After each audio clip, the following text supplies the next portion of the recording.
নমস্কাৰ বন্ধু বান্ধৱীসকল হিতামিক্স ভিডিঅ' চেনেলটোলৈ আপোনালোক সকলোকে স্বাগতম জনাইছোঁ। আজি মই এটা ঔটেঙা ৰেচিপি মাছৰ সৈতে লৈ আহিছোঁ। আলু আৰু ঔটেঙাখিনি মই ভালদৰে এনেদৰে কুটি ল'লোঁ মিক্স কৰি। আলু এটা দিলে ভাল লাগে, মিহি ধুনীয়াকৈ মাৰ উঠি যায়। কুকাৰত এনেদৰে এটা বা দুটা চিটি লগাই দি বইল কৰি ল'লোঁ আৰু এতিয়া মই মাছখিনি ভাজি ল'ম। এয়া মাছখিনি আমি যেহেতু কম মানুহ হয় সেইকাৰণে কমকৈ ভাজি ল'ম, ইমান নালাগে। লগতে সৰু মাছটো অলপ চাইডত থোৱা আছে। 3 পিচমান মাছ ভাজি ল'লোঁ। এতিয়া হালধি নিমখ দি এইখিনি ধুনীয়াকৈ ভাজি ল'ম।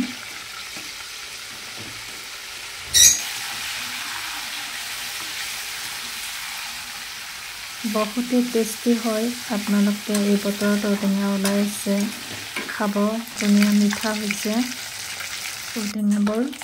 এতিয়া মাছখিনি ভজা হৈ গ'ল, ইয়াক নমাই থ'ম এখন কাঁহীত।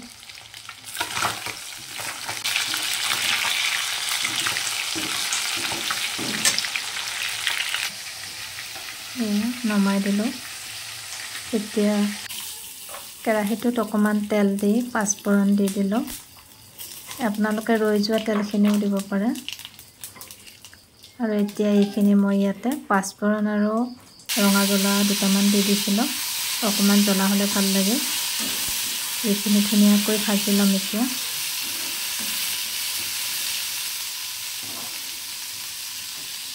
এনেদৰে আপোনালোকে বনাই চাবচোন, খুবেই টেষ্টি হয়। এতিয়া ইয়াতে অকণমান হালধি আৰু নিমখ দি দিলোঁ।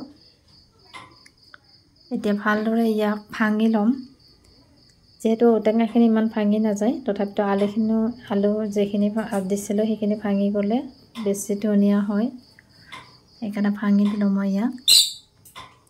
তাৰপিছত মই বইল কৰি লোৱা ঔটেঙাৰ যিখিনি কুকাৰত পানী আছিলে সেইখিনি দি দিলোঁ। বহুতে টেষ্টি হয়, আপোনালোকে ট্ৰাই কৰিব। এতিয়া ভাজি লোৱা মাছখিনি ইয়াতে দি দিম। যিমান লাগে আপোনালোকে সিমান দিব পাৰে।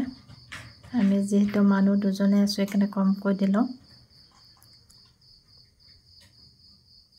এনেই বেছিকৈ বনাই পেলাই দিয়াতকৈ সেইকাৰণে মই কমকৈ দি পেলাই বনালোঁ। এতিয়া অকণমান ধনিয়া দি দিছোঁ আৰু কেইমিনিটমান উতল আহিবলৈ দিম এনেদৰে। এয়া কালাৰ দেখিছেনে? এতিয়া প্ৰায় হৈয়ে গ'ল, বেছি সময় নালাগে। ঔটেঙাৰ জোল যিহেতু বইল কৰি লোৱা আছে ন।